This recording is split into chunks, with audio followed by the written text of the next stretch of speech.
finest show we have ever held with nearly twice as many dogs benched as last year. Refreshments are being served at the marquee at the west end of the grounds. Griffons ready in ring number 2. Next event, number 729. Tallies bred by exhibitors.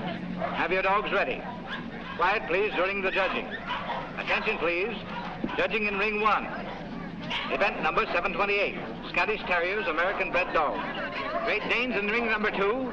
Great Scots in ring number 1. This is number 292, Captain McTavish, shown by the owner, the well-known fancier, Mr. Philo Vance, whose kennel comprises some of the finest campaigners in America. That's fine, Now smile, please. Cup to your right. Cup, that's great. Sorry, boys, but these are not trophies. Hold it. Hold it right there. Thank you. Thank you so much. Mind if we go now? I can stand one dog, but this bedlam is getting on my nerves. Don't be impatient, darling. We'll have plenty of time for dinner.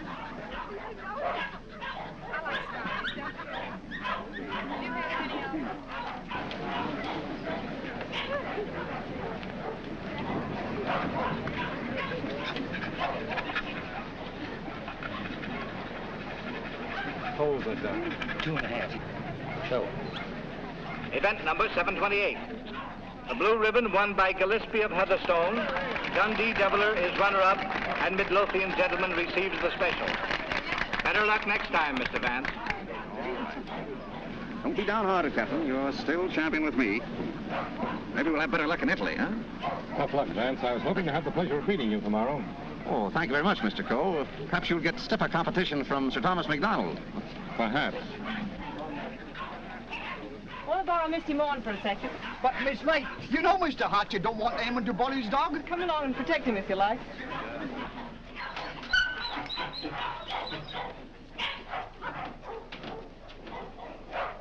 That's enough, Sir Thomas. I wouldn't take off another whisk. I think you're right, Sandy. Get ready. Hold it. Thanks. And there you are, Gilly, laddie. Hello, Hilda. Hello, Tom. Well, what's the idea? Thought we'd do a little private judging. I don't imagine your uncle would particularly approve of this. I'm sure he wouldn't. Hold him a minute, Sandy. Let's take a good look at him. All right. Show him I'll see. Whip your tail.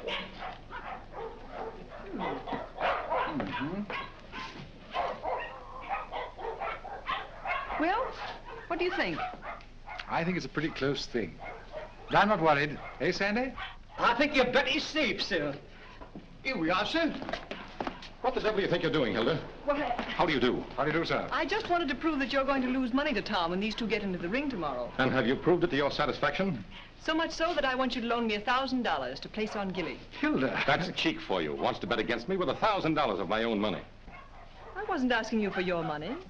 I merely want you to loan me some of mine. As long as I control the purse strings, you're not going to do any betting against me. You'll be grateful that I've saved a few thousands of your fortune someday. But don't raise your hopes too high, Hilda. Bring that dog out here. I shouldn't let him worry you, my dear. You knew how I hate him, Tom. Things he's done to me. I despise him. Darling. Now, let's see. Where did I put that? Ah, here it is. Unsolved murders. You know, I almost forgot it. I wouldn't have been able to sleep a wink tonight, wondering who murdered who and why.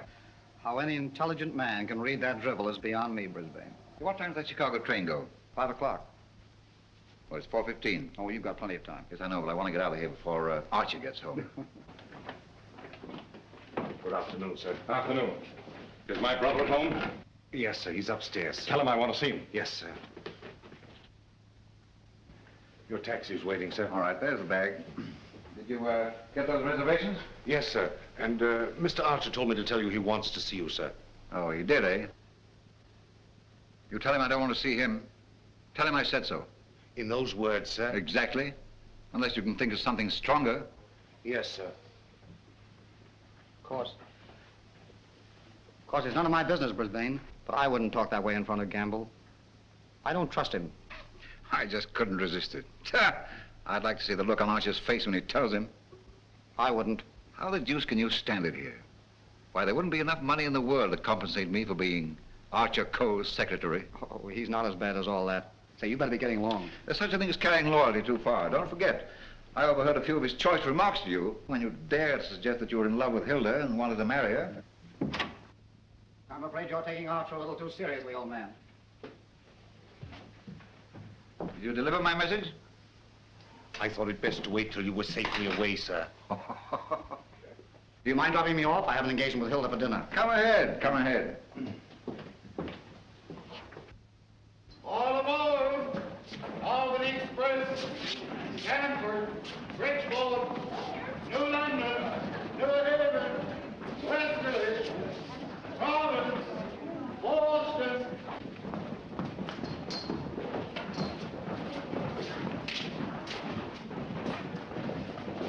Here is Sir Thomas MacDonald New. What's the matter, Sandy? Something terrible's happened, sir. Gilly's gone. What? And I cannot find him. They've taken him off the bench, sir. Well, he couldn't have got loose.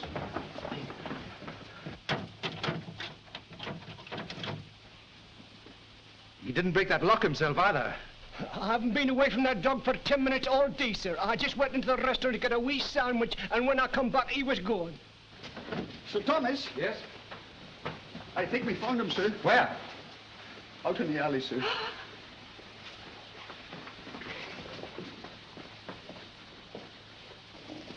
This way, sir. Gilly, he's dead. Oh. I'll kill the man who did this.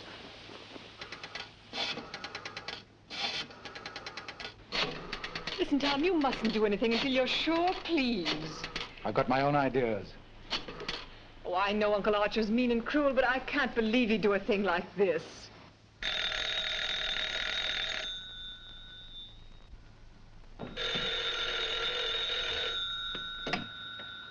Hello? I'm sorry, but Mr. Archer Coe isn't here. Your dog dead? Oh, I'm terribly sorry. I'll try to locate him at once.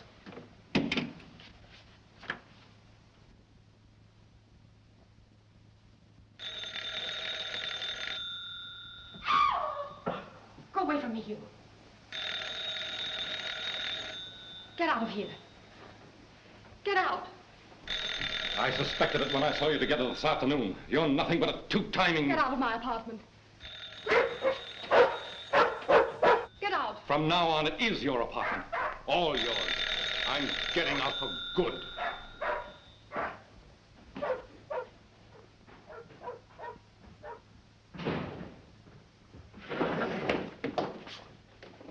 Ah, Mr. Coe.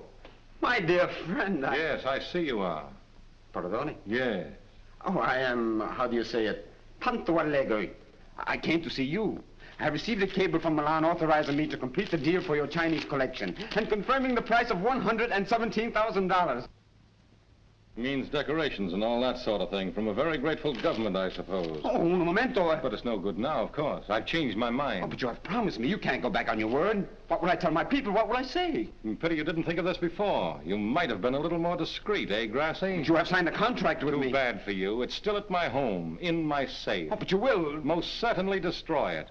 Tonight. I'll tell you what I'll do. I'll give you Miss Delafield for nothing.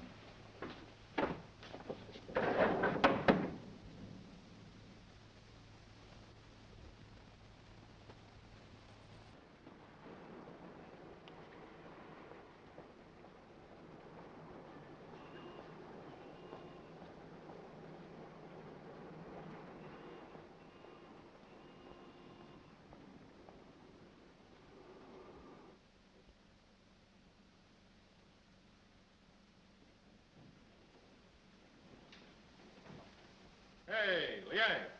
At it again, eh? I was led to believe that a cook's place is in the kitchen. The next time I shall... I have been expecting my dismissal, Mr. Cole. We have served our purpose, these priceless treasures and I. I overheard Mr. Reed saying you were preparing to sell this whole collection. You've been listening at the keyhole, have you? You cannot sell them, Mr. Cole. Do you think I would have dishonored my ancestors, perjured my soul, cheated my own countrymen to acquire these for you? Had I not believed that you would reverence them as I do? That's the worst of your race, a pack of mawkish sentimentalists about your ancestors. I don't need you tonight. Go on, get out. I would suggest you consider most carefully before you sell.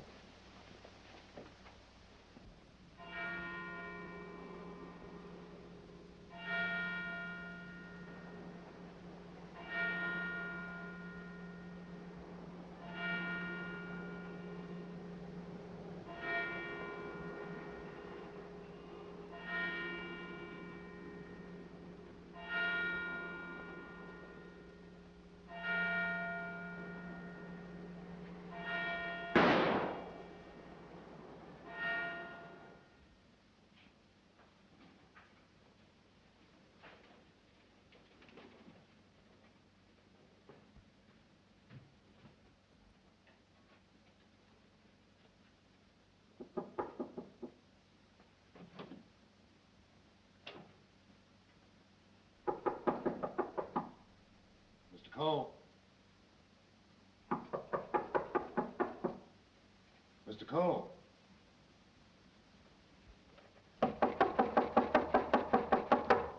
Breakfast, Mr. Cole. Breakfast.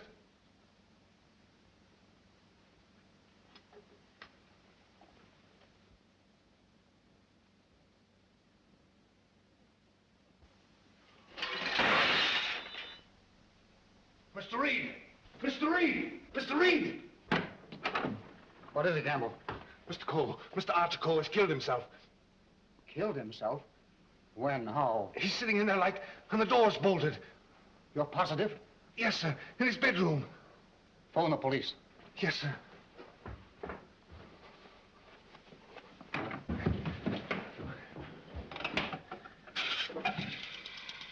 Hello? Give me police headquarters, quick. Homicide, Sergeant Miller speaking. Now, wait a minute, I don't get you. Take it easy. All right, let me get worse. Suicide. Suicide? Wait a minute, you're not going to run out on this hand. Yep. Who? Archer Cole, 98 East 71st Street. Okay, I got you. Is that it, Sergeant? Yeah. Well, goodbye, Ernest. Sergeant Heath, to you, cub. Kick in with that 6 bits. Oh, relax, will you? This is your case, Sergeant. You better get the boys out. 98 71st Street? That's right. All right, come on, Snip. Tell Dr. Amos to hurry right out to 98 East 71st Street. Did you say east, Sergeant? East, yes. I got it. Daily Mail? Give me a city desk. Calling car 18, car 18. Oh, times? Charlie Adler. 98 East 71st Street. Last night, Archer Cole committed suicide. Proceed immediately and call your station for instruction.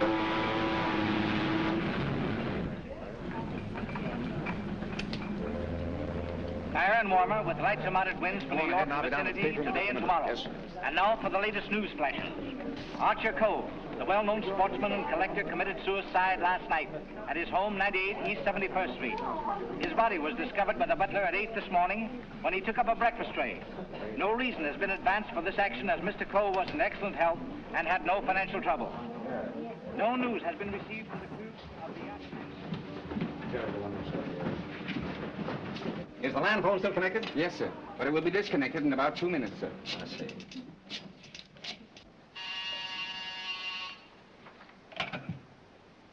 Hello? Hello, Markham. Hello, Vance. I thought you were on your way to Italy. I am. Well, I say, Markham, I just heard about Archer Cole. Yes, too bad he had to bump himself off like that. That's why I called you. Are you sure that he did bump himself off? Well, his butler tells us he's sitting in a locked room with a revolver in his hand and a bullet in his head. I don't know what else you'd call it. I don't want to butt into your affairs, but aren't you a bit hasty in jumping to that conclusion? Hasty? Why? Well, if you knew Archer Cole, you would know that suicide is almost a psychological impossibility for him. Psychological bosh. 2 and 2 make 4, don't they? But how do you know you have 2 and 2? Just let me point out to you. Oh, point out the Statue of Liberty. Say, Vance. Hello? Hello? The land phone has been disconnected, sir. Oh.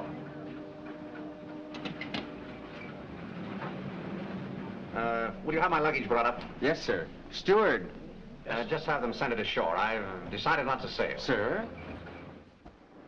Vance, you've been right about a lot of cases in the past, but I can't help smiling at you getting off that boat and giving up a swell trip, all because of a hunch. As a matter of fact, Markham, it was more than a hunch. Huh?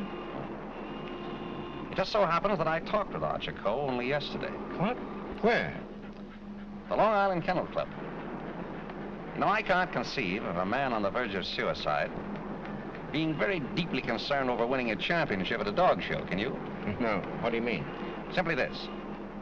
As late as yesterday afternoon, Archer Coe was looking forward with the keenest anticipation to winning a blue ribbon from Sir Thomas MacDonald today.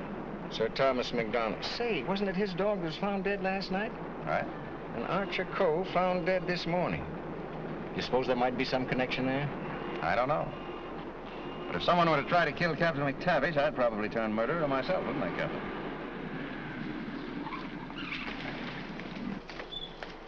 Hello, Mr. Markham. I got your message to hold everything up. What's the idea? Hello, Mr. Vance. Good morning, Sergeant. Well, it's been a long time. Several years. I might have known it would be you, the world's champion troubleshooter. Come on, boys. Come inside. Well, Chief, this is another just open and shut case. Mr. Reed, the secretary. This is Gamble, the butler. Yes, sir. Mr. Markham, the district attorney. How do you do, sir? And, Mr. Vance. How do you do? How do you do? Everything just as it was? Well, they said they haven't touched anything. We thought it best to leave everything intact, sir. Good. Where's the room? Upstairs. This way, please.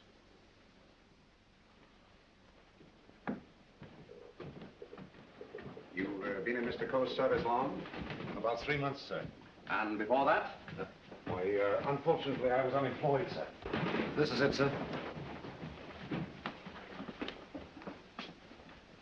Yep, he's there, all right.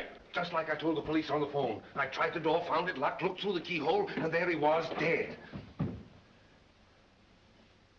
I think this is a job for you, Sergeant. Certainly, Mr. Vance.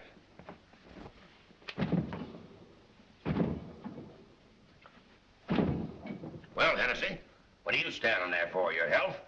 This takes beef. All right.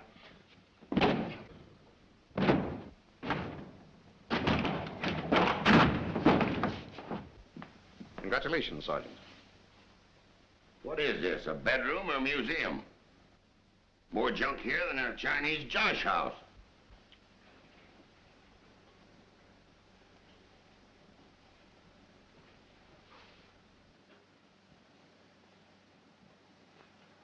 I trust I did the right thing, sir, by not breaking down the door. I realized I could be of no help to him. Oh, he's been quite dead for hours. Bumped himself off, that's plain enough. Certainly looks that way, Vance. I'm afraid your trip was spoiled for nothing. I think not, Markham. This may prove far more interesting than a trip to Europe.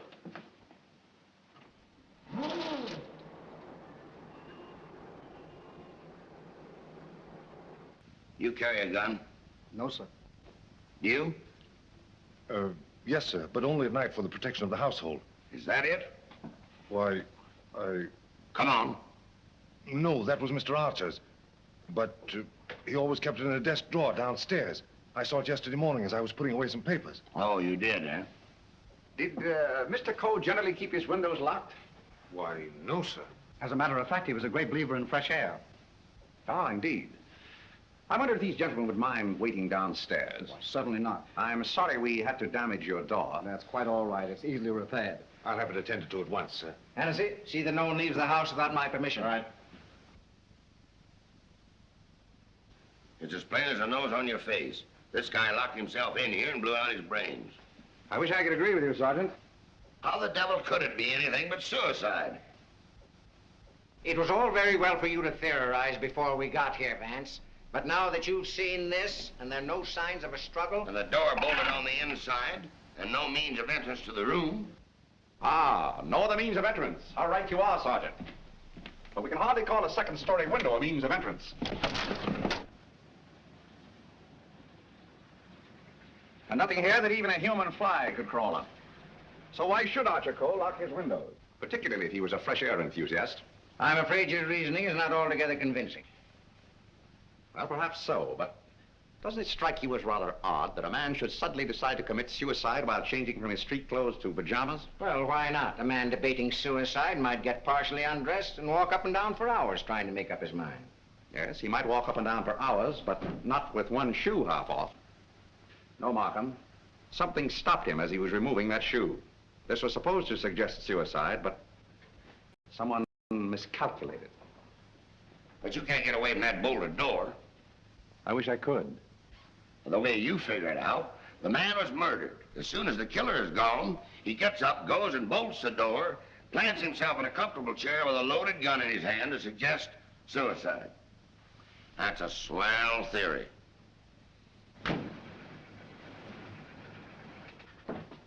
Hello, Gamble. What is this? What's happened? Something terrible has happened, Miss Lake. Hilda. What is it, Raymond? What is it? It's your Uncle Archie, Hilda. He killed himself last night. Where? They're upstairs.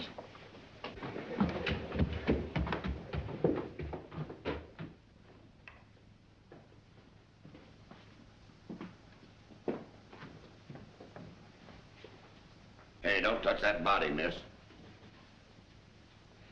Oh, Mr. Vance. How do you do, Miss Lake? This is Mr. Markham, the district attorney. How do you do? Miss Lake is Coe's niece. I'm sorry, Miss Lake, but you mustn't touch anything until the medical examiner arrives. It's against regulation. Is it also against regulations to tell me what's happened? We arrived only a few moments ago. We found your uncle as you see him. It has every appearance of suicide. I doubt it. Do you know of anyone who would have reason to kill your uncle? Yes, I had for one. Why, Miss Lake? Because he stood in the way of everything I wanted. He made my life miserable because he held the purse strings. And because he was jealous of every man who came near me. I was afraid of him. Oh, the horrible nights I've spent in this house. Are we to accept your comments as a confession of murder, Miss Lake? Look here, Markham, that's ridiculous. Please, Raymond. I think I can handle this situation myself. When we found your uncle, Miss Lake, the door was bolted from the inside. Bolted inside? Oh. Maybe he did shoot himself. Can't you make up your mind? Do you know of anyone else who felt as you do about your uncle? Practically everyone he came in contact with. He was ruthless. He wanted his own way in everything. I imagine there are plenty of Chinese who will be glad to know that his collecting days are over. Ask our cook. I shall. Can you think of anyone else? Well, Uncle Brisbane shared my feelings toward him, I'm sure. Where is this Brisbane guy? Maybe he decided to do something about it. That's impossible. He's on his way to Chicago. He left on the 5 o'clock train yesterday afternoon. He'd be just about getting there by now. Well, you'd probably like to wire him, wouldn't you? Why, yes, of course. Is that all? For the present, yes.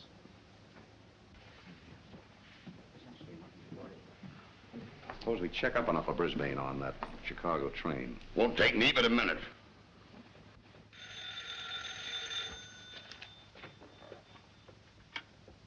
Hello? Come on, Simpkin. Get your feet off the boss's desk and jump down to Grand Central.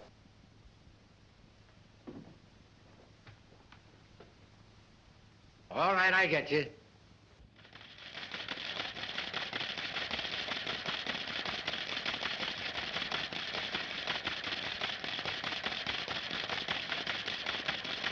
Yes, Mr. Heath.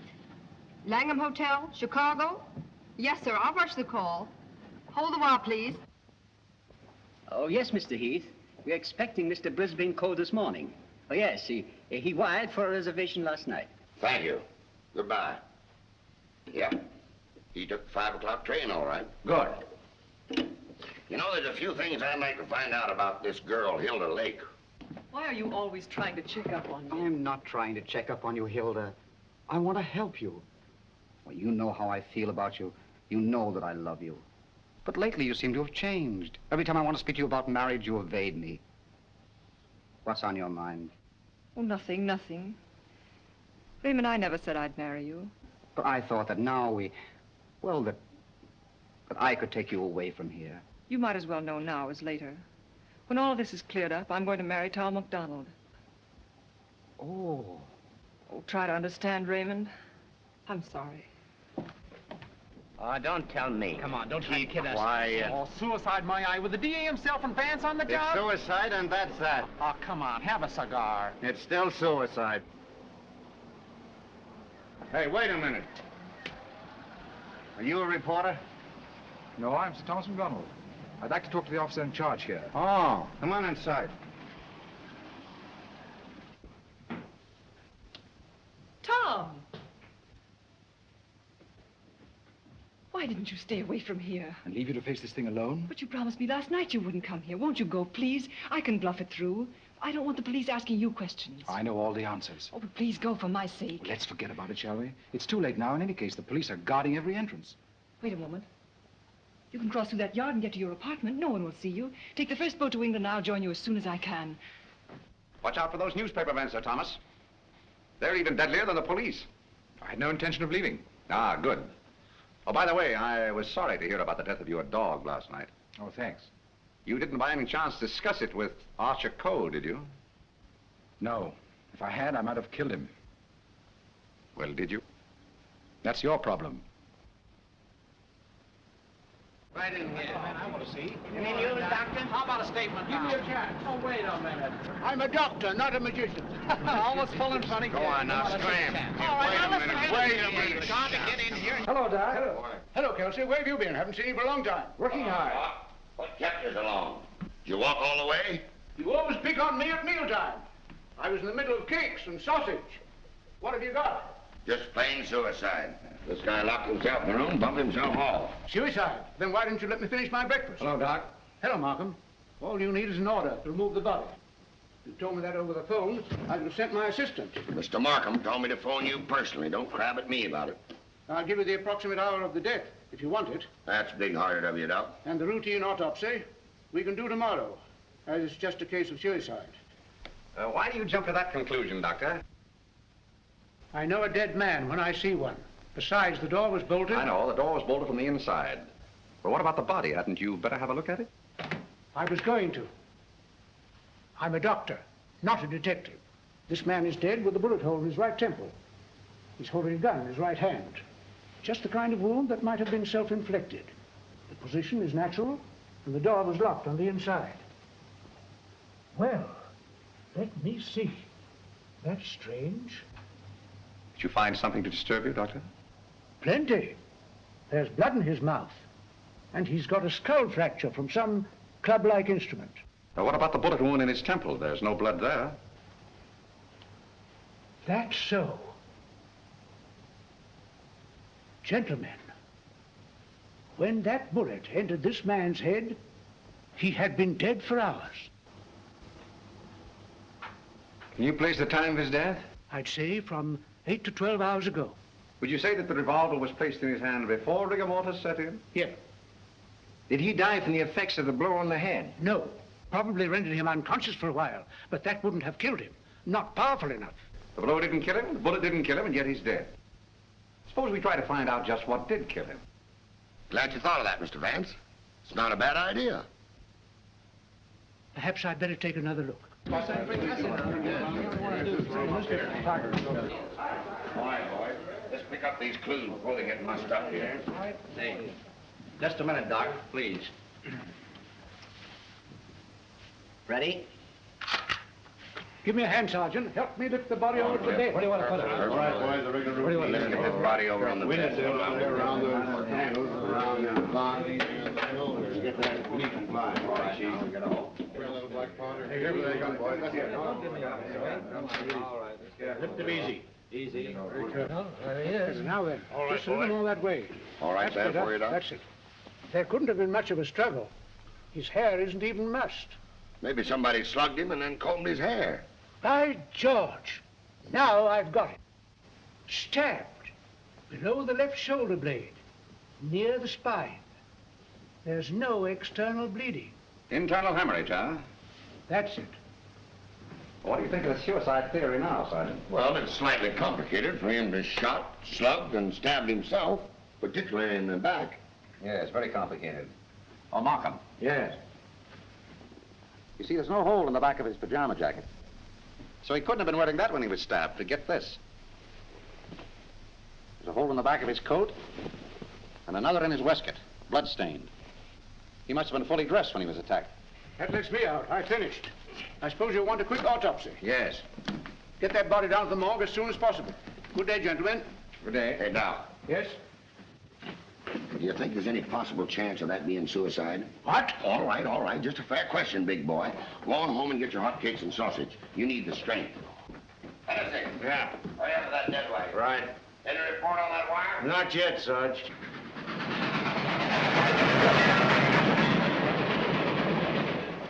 Send a wire to this guy Markham, 98 East 71st Street, New York City, and tell him, Brisbane Co. not aboard this train. Wallace, conductor, train number 7. Sit down.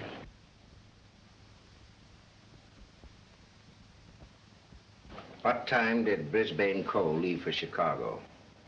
In time to catch the 5 o'clock train, sir. How do you know he caught the 5 o'clock train? I phoned for the reservation, brought him his walking stick and overcoat, and put his bag in the taxi. Ah. Did you remain in the house all evening? Why, no, sir. I went out about 6:30.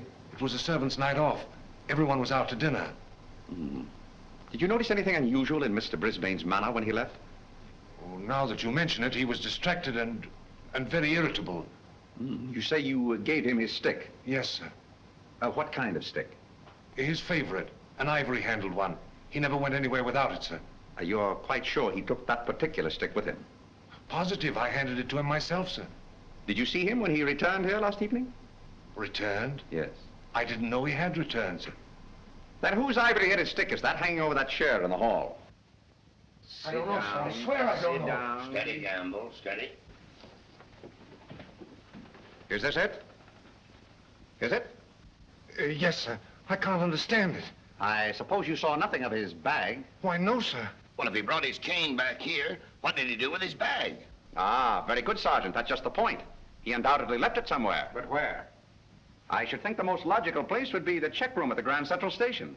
What kind of a bag was it? Just an ordinary pigskin bag, sir, with his initials BC on it. Is that it? Yeah, that looks like it. There's your police department receipt. What time was this check? 4:45. Thanks, pal. Okay. Well, here it is. Put it here. Did you examine the contents? No, I brought it right up here. I'll open it. Did you find out what time this was checked? Yeah. There you are. 4:45. He must have gone direct from the house to the station. Did the attendant remember who left this? No, he said there were so many of them, but most of the time he didn't even notice the people. Well, there's shaving kit, shirts, underwear, socks, collars, slippers. Nothing in there that a man wouldn't ordinarily take with him on a short trip. Except this, perhaps. Unsolved murders. That's a swell book to take to Chicago. That's rather odd, isn't it? Yes, more than that. Gentlemen, the mist is beginning to rise. I think I know at least a part of what happened here last night. How about this? Let's say that Brisbane Co. started for Chicago on a night when he knew that no one but Archer would be at home. He missed his train purposely, checked his bag at the station, and returned here to kill his brother. To make a perfect alibi, he planned to take a later train to Chicago. But something stopped him. And something stopped Archer Co. before he could remove his shoes last night. You see what I mean? Those shoes of Archer's, that bag of Brisbane's, his stick hanging there in the hall, it shouldn't have been there. Wait just a minute. Oh, Gamble. Where did Mr. Brisbane usually put his hat and overcoat when he came in? He always hung them in the closet, sir. Which closet? This one.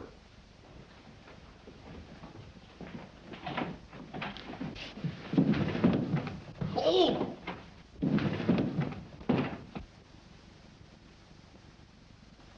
Mr. Brisbane. Well, Mr. Vance, where are we now? I should say somewhere in the middle of the Gobi Desert.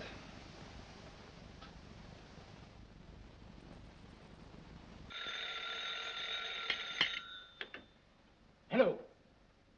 What? Again? I'm right in the middle of my lunch. First you interfere with my breakfast, then you ruin my lunch. Don't you boys ever eat? No, I'm on a diet. Oh, all right. Hello. All right, I'll attend to that later. Get me the wagon and the fingerprint gang.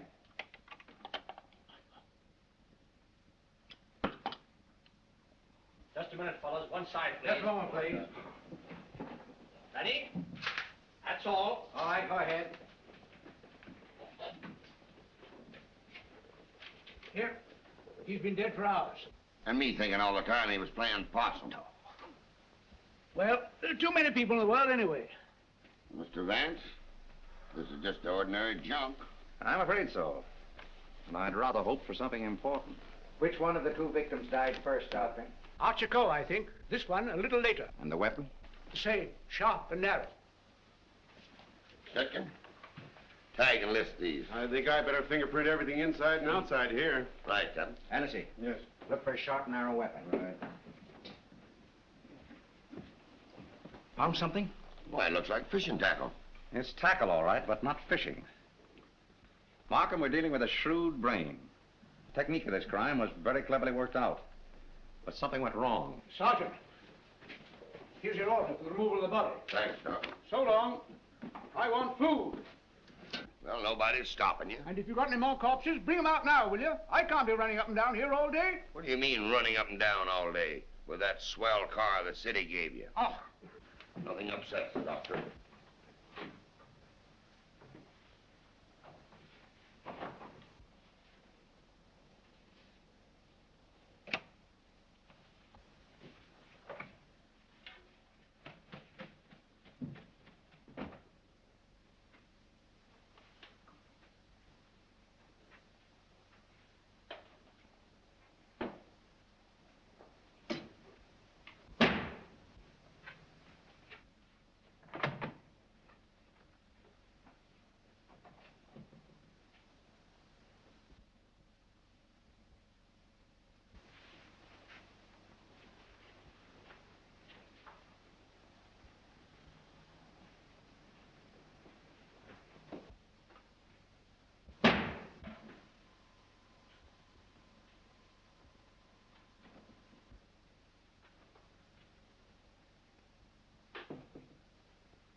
Hi, Captain. Going in to take charge? Well, if you hurry up and solve this case, maybe I can go home. Come on. I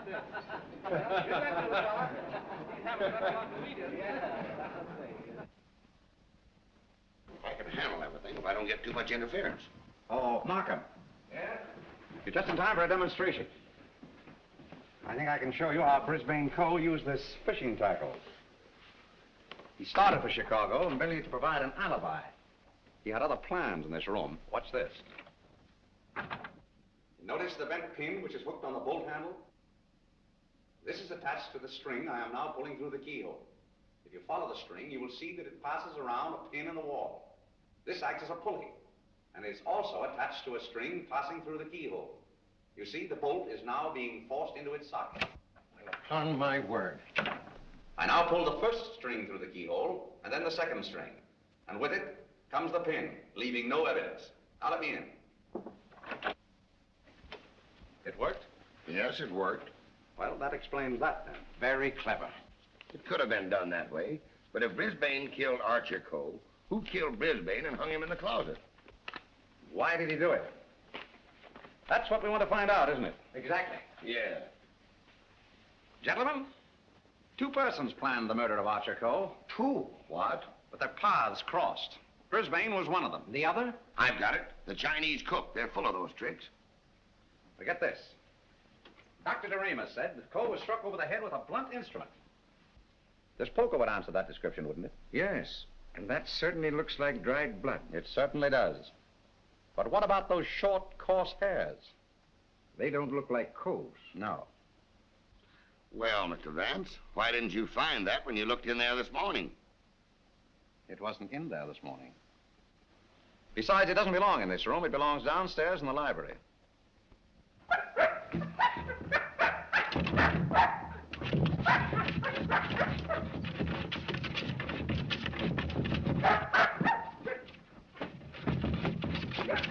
That you, Captain? What's the matter with you? What is it, Captain? What is it, Captain? You're all down there?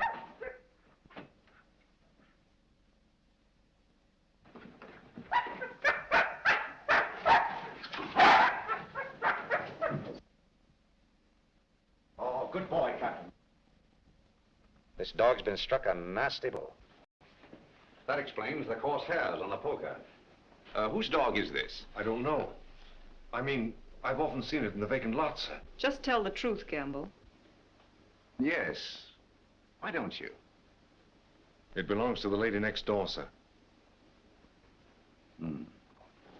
Hennessy, get that fellow to a vet as fast as you can, will you? Yes, sir.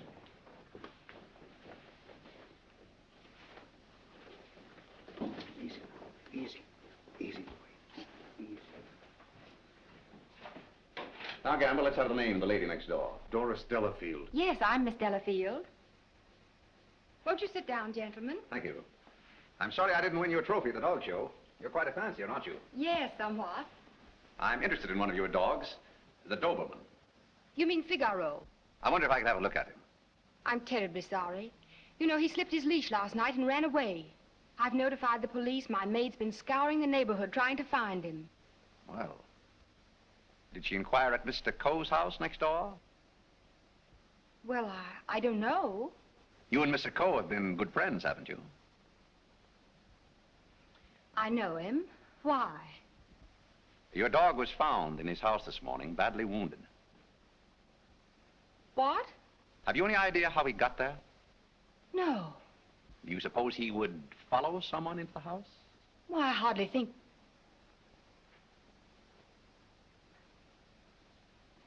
Now, what are you driving at? Mr. Archer Coe and his brother were murdered last night. Murdered? I was afraid that... Just a moment.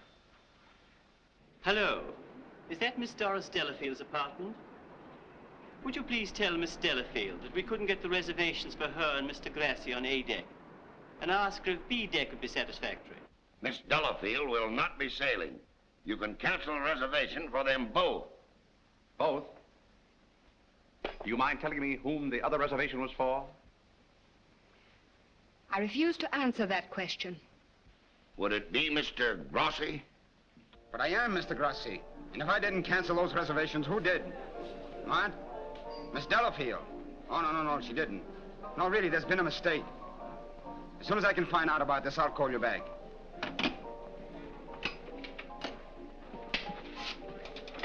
I don't think you'll find Miss Delafield at home just now. And as for the cancellation of your steamship reservations, we regret very much that it was necessary. Who are you? This is Mr. Markham, the district attorney. Oh, I'm honored, but I'm afraid I don't quite understand. It's about this. As a matter of fact, Mr. Coe didn't commit suicide. He was murdered. Murdered? Would you mind coming along with us? Just a little matter of comparing fingerprints. No, not in the least.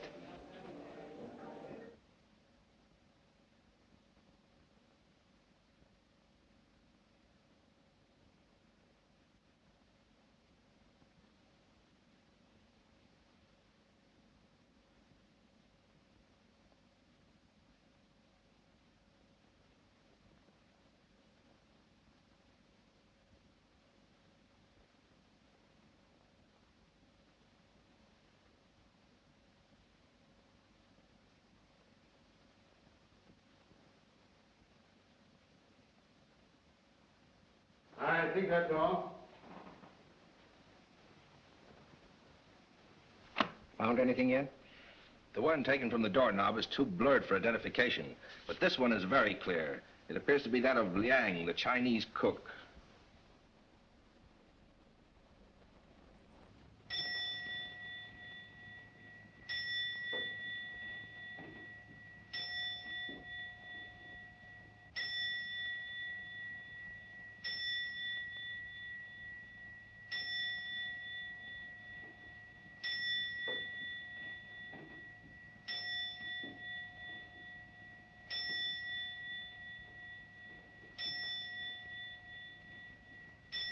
Any luck?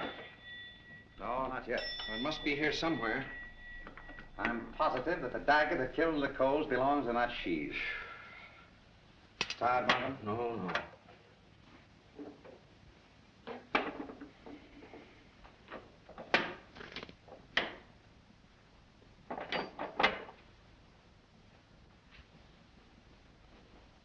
Well.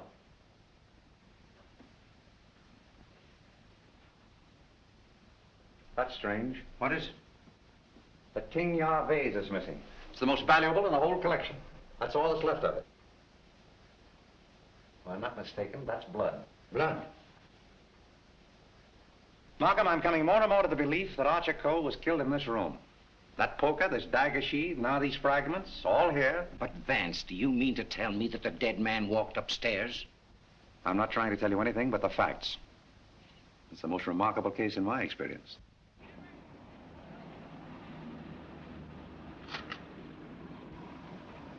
Find anything, Cap? Yes, sir. Plenty.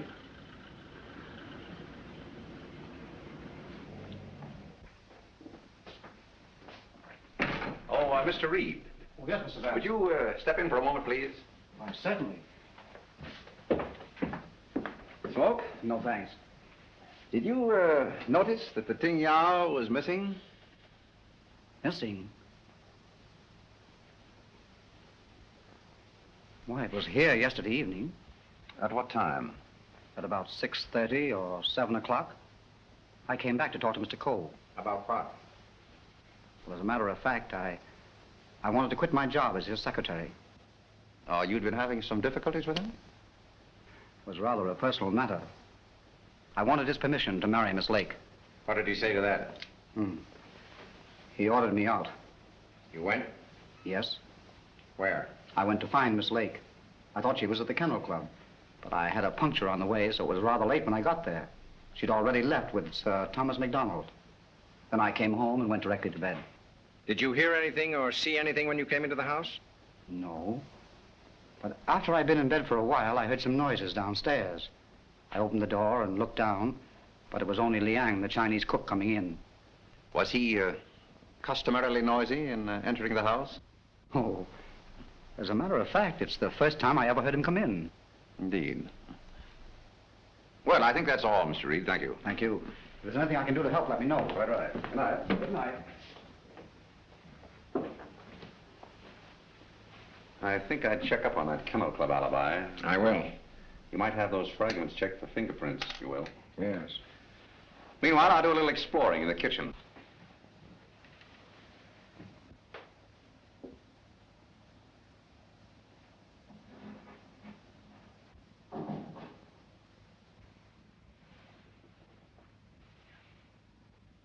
Why, Mr. Vance, I thought...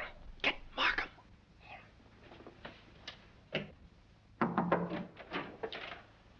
Mr. Liang, I believe. You're the cook. Me cook. You can drop the pidgin English. That isn't necessary with me. Where did you go to school? Columbia University. Ah, that's considerable education for a cook, isn't it? Mr. Cole employed me because I know a great deal about Chinese porcelain. Ah, I see. Ah, that's a very lovely piece of Ting Yao, isn't it? How did it get broken? I don't know, sir. I found the pieces in the wastebasket in the library. You want me, Vance? Oh, yes. See that, Markham? More blood spots on the inside. Apparently, the murderer dropped the dagger in here to hide it, but he dropped it too hard and the vase broke. When did you find these pieces? This morning. This morning? You're sure it wasn't last night, about 8 o'clock, let us say? No, sir. I did not get in until after midnight. I'm sure Mr. Reed or Mr. Gamble will tell you that. What time did you find the poker? The poker? Yes, the poker. The one you hid in the Chinese chest in Mr. Archer's room this afternoon. But I don't know what you mean. Oh, yes, you do. I was behind the door in that room when you hid it. Let me handle this, Mr. Vance. Are you going to talk? Or do I have to make you? Wait. I'll tell you the truth. Well, spit it out. When I returned to my room here about 8 o'clock last night... Ah, I thought so. I heard angry, muffled voices in the library. Then a dull sound as of someone falling. I stood at my door here and listened. Then I heard footsteps cross the kitchen and go out the back door. And then? I walked up the corridor, and everything was very quiet. I opened the library door and looked in. The furniture was overturned. The poker was there. The desk was disarranged, and the valuable Tengu vase was broken. I thought must be something wrong, so I went upstairs and looked into Mr. Coe's bedroom. He was dead. Fearing that I might be suspected, I went back to the library and picked up the broken pieces of the vase, and together with the poker, I took them to my room. And knowing that you were alone in the house, you were afraid you might be suspected. So you hid the weapons and left. Yes, sir. You returned to the house about midnight and purposely made a lot of noise so as to establish your alibi. Is that right? Yes, sir. All right, then. Where'd you put the dagger? I did not find the dagger. Don't give me that. What did you do with it after you stuck it in Archer Coe's back? I've got it, Mr. Markham. Yes? What? Fingerprint on this broken fragment belongs to the Italian, Eduardo Grassi. Well, Mr. Vance, looks like somebody else miscalculated. Yep, it fits. Oh, that doesn't prove anything. What about this?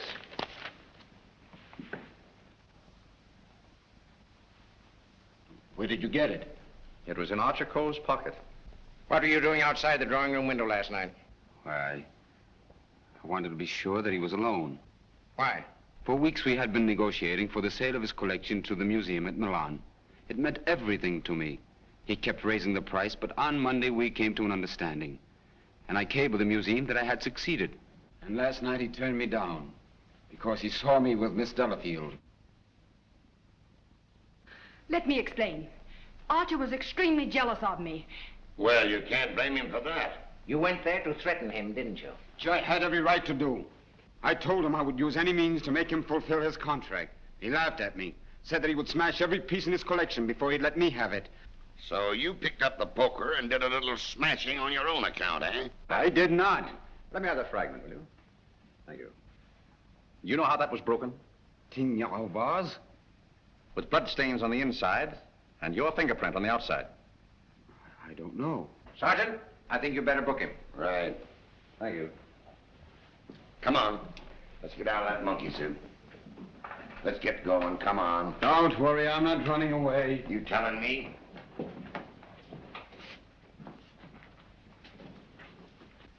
I suspected the Italian all along. Exactly. But why should Grassi also stab Brisbane? And what about the Doberman? You see, Markham, we have nearly all the pieces of the puzzle, but none of them seems to fit. Here we are. This isn't it. This is the basement. I know. Come on. I just want to see where this goes.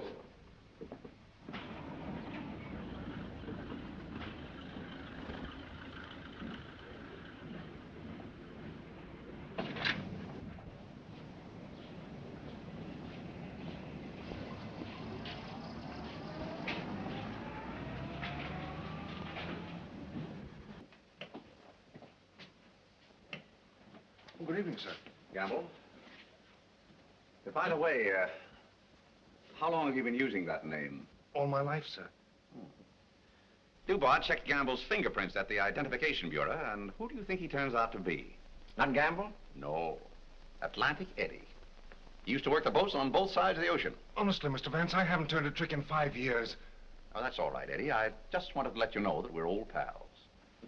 Sir, someone slipped in the back door and went into one of the front rooms.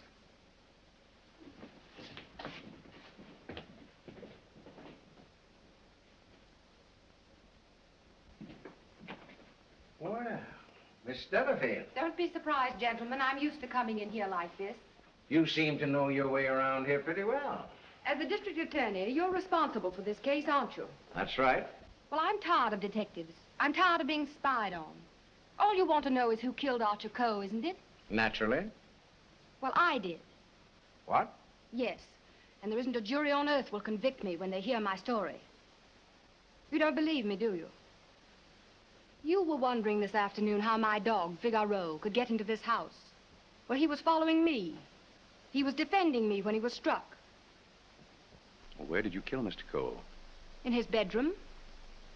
What kind of lipstick do you use? Lipstick? What's that got to do with it? Is that yours? Yes, that's mine. While I was struggling with Archer, my bag dropped on the floor and everything spilt out. Won't do, Miss Delafield. It's an old trick. It's not a trick. I didn't realize that you were so fond of Mr. Grassi. Mr. Grassi has nothing to do with it. Take me down to the station. I'll say nothing more until I get an attorney. Help! Help! Help! Help!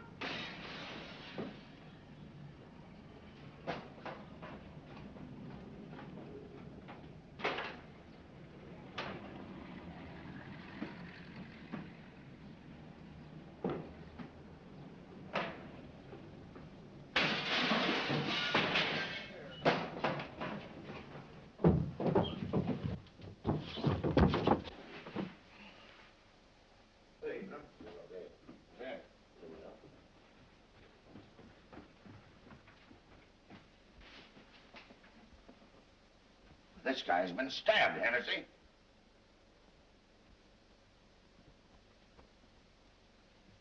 Is this it, Mr. Vance? Yes, that's it. Thank you very much. First you spoil my breakfast. Then you break up my lunch.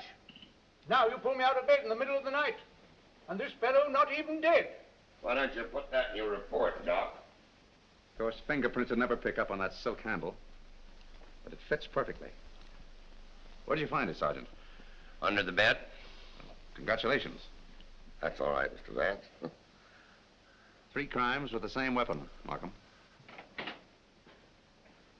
Tom, what is it? What's happened? I don't know, dear. Somebody stabbed me. Is it serious, Doctor? Oh, no. I gave him 3 grains of sodium amytal to quiet his nerves. He'll be all right. I'd like to rent a room here till they finish this case. Poor darling. I wish I hadn't got you mixed up in all this. You shouldn't have come here. Let me see this through alone. Oh, I won't leave you. Can't we get away from here? We leave tomorrow. Together. Well, what do you think about it, Doc? Well, the thrust punctured the median basilic vein and caused a hemorrhage. Could the wound have been self-inflicted, Doctor? I'm the city butcher, not the detective. Don't bother me with any murders after 3 tomorrow. I'm going to the World Series. Hey, Doc, hold me the score between innings, will you? Get these people out of this. What are they waiting for? We just want to ask you a few questions, Sir Thomas. You say that when you were stabbed, you saw nothing, huh? That's right. It was dark. I heard a noise and jumped out of bed. Somebody threw a chair and just missed my head and struck the window. I shouted for help and ran towards the door. Then I felt a sharp pain in my arm as I lost consciousness. Knife by a ghost. That's a hot one. I think he done it himself. How dare you? That's not fair. Do you know anything about that? Where'd you find it? Under your bed. I never saw it before. Yeah. Like I never saw a pair of handcuffs. You've no right to question him now in this condition. Rather funny.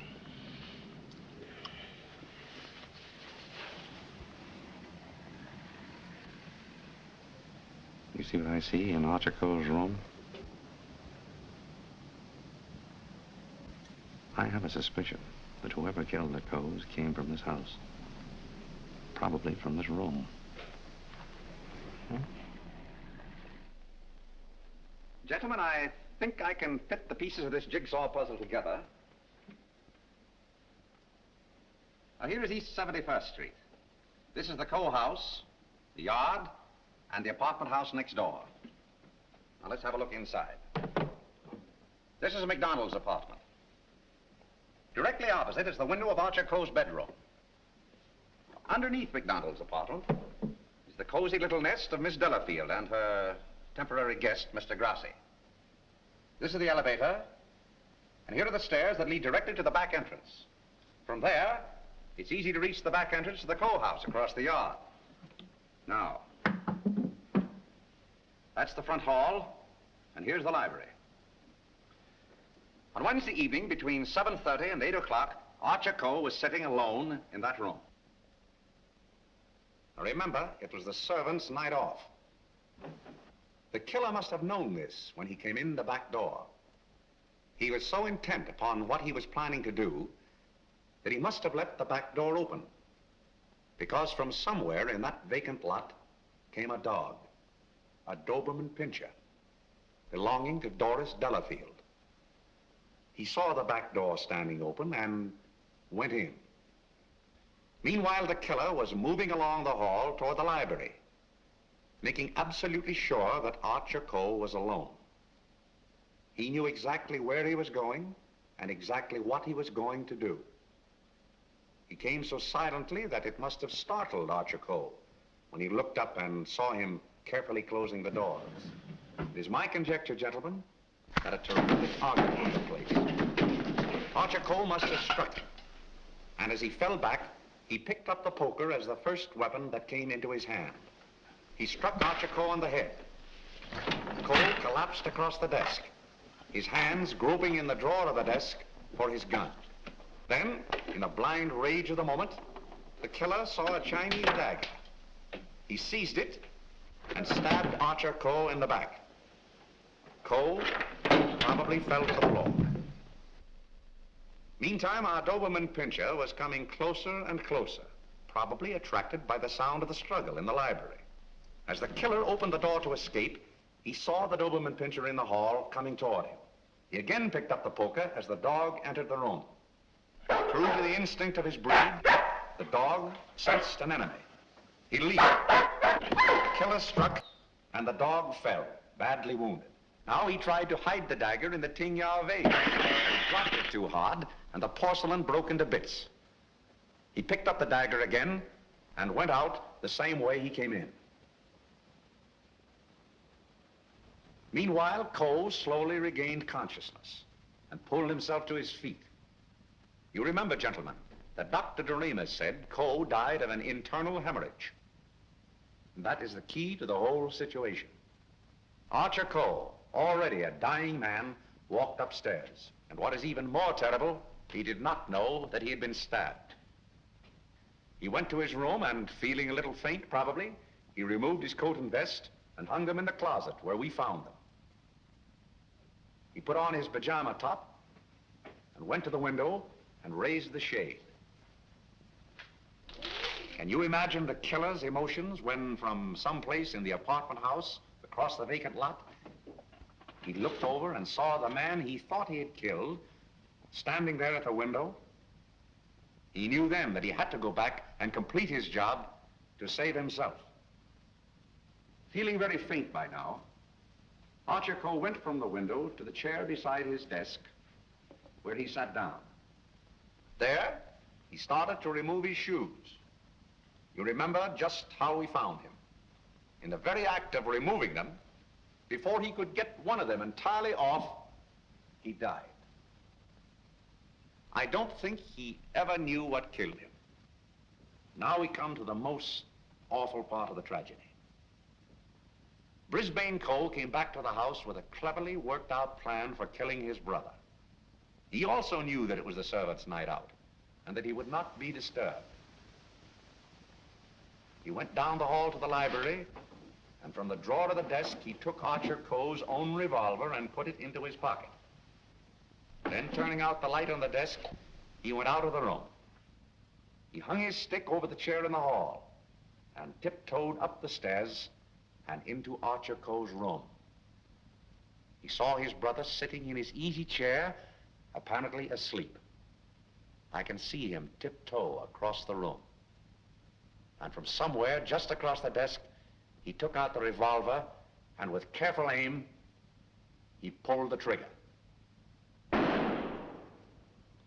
Meantime, the killer, believing that he had only wounded Archer Coe, came back by the same route to finish his job. Then Brisbane closed the window and lowered the shade. And returning to the body, he carefully placed the gun in Archer's hand, as though it had been suicide. Then he went to the door, and with the two pieces of string, the pins and the darning needle, he was able to bolt the door on the inside, just as I showed you. A very clever device, gentlemen.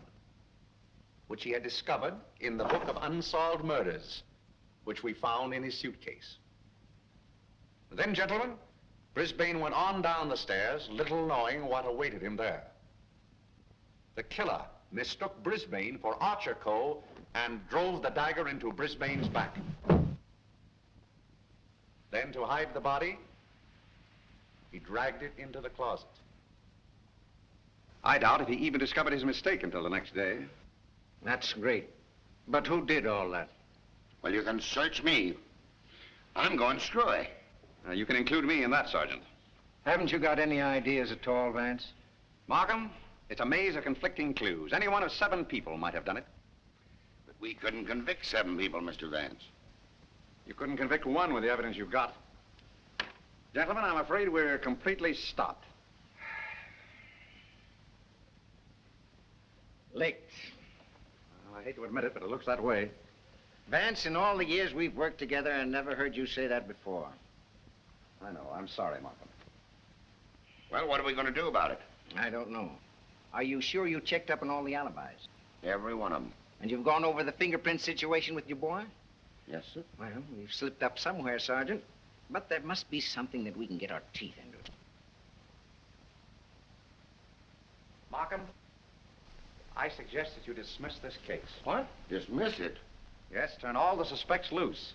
I can just see all the newspapers in this town screaming for a new district attorney.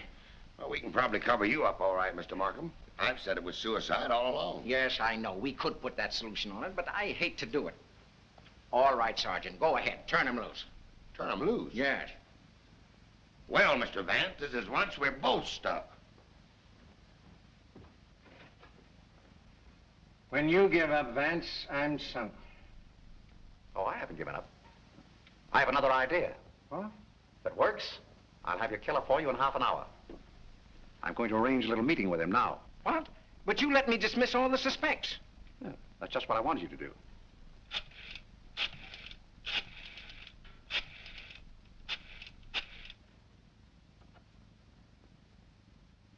Hello? This is Mr. Vance. I hope I haven't disturbed you.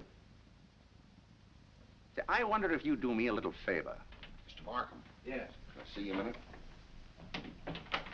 That suicide story might work all right for Archer Coe, but I forgot all about Brisbane. Well, never mind about that now. Just release the suspects, as I told you. All right. That's it. Yes? That's right. At 4:30. And just get him into an argument. Oh, I'll have him with me. I'm depending on his instinct. That's right. Thanks. If we can catch him off his guard, I think he'll give himself away. Come on, Markham. We've got to get there before 4:25. Mr. Vance. They're in the library now. Oh, darling, let me help you. All right, Kathy.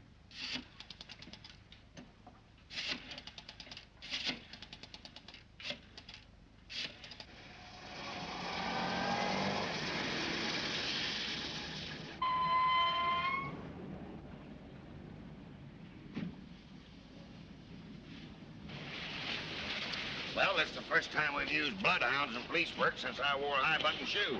And red flannel underwear? Oh, I always wear red flannel underwear. So do I. I want your bridal suite on the Coronia. They're sailing at midnight. That's right. Thank you. Sailing at midnight. Lady MacDonald. Is it the title that dazzles you so much?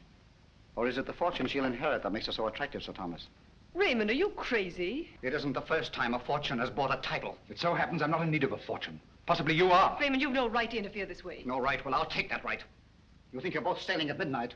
Well, it won't work. You're going all right, Sir Thomas, but you're going alone. Really? Yes, and you're going now, or else...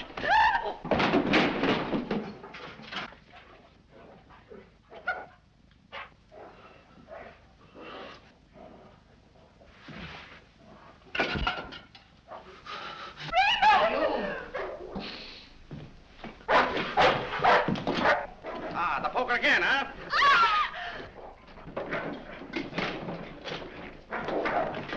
Take him off! Take him off! No.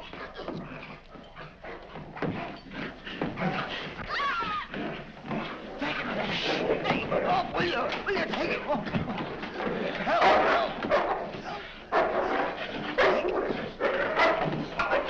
Here, hold him. Why did you kill Hachiko? Why did you kill him? I didn't mean to kill him. But you did, eh? I tell you, I didn't mean to kill him.